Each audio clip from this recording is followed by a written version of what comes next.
11/22 సంవత్సరం మీరు ఒక స్టేట్మెంట్ ఇచ్చారు. పవన్ కళ్యాణ్ని విమర్శిస్తూ, పవన్ కళ్యాణ్ మీద చెప్పు చూపిస్తూ, పవన్ కళ్యాణ్కి మీరు కొన్ని మాటలు కూడా దుర్భాషలు కూడా ఆడారు. అది ఎక్కడి నుంచి ఆడారు, ఏ గృహం నుంచి ఆడారు, ఏ ప్రాంతం నుంచి ఆడారు అని నాకు ఇప్పుడు స్టేషన్ ఎస్హెచ్ఓ టెక్కలి వారు ప్రశ్నించడం జరిగింది. దీనికి కారణం ఏంటంటే, ఇదే ఏడాది అంటే 2024 సంవత్సరం 11వ నెల 19వ తారీఖు అంటే కరెక్ట్గా 2 ఏళ్ళ తర్వాత నా మీద ఒక ఫిర్యాదు వచ్చింది. కిరణ్ కుమార్ అనే వ్యక్తి నా మీద ఫిర్యాదు చేశారు. ఏంటంటే నేను పవన్ కళ్యాణ్కి తిట్టానని, విమర్శించానని, కాబట్టి నా మీద చర్యలు తీసుకోమని సెక్షన్స్ కూడా నా మీద పెట్టడం జరిగింది. 153, 154, 153, 504, 506, 505, 509, సెక్షన్ 67 5T యాక్ట్ ఇవి పెట్టడం జరిగింది. ఈ సెక్షన్స్ ద్వారా ఈరోజు మీరు హాజరవ్వాలని 41 నోటీస్ నాకు ఇవ్వడం జరిగింది.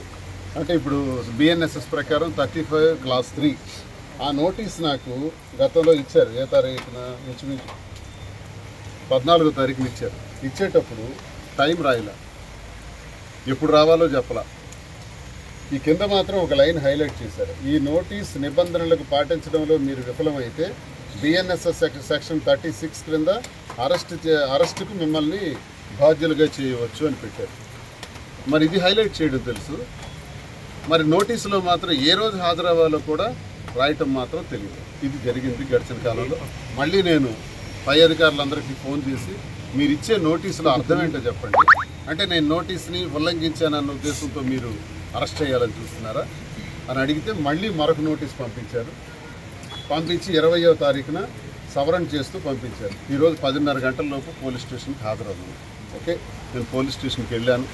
హాజరైన తర్వాత నాకు వారు అడిగినటువంటి ప్రశ్నల్లో SHO గారు మీరు స్టేట్మెంట్ ఇచ్చారా?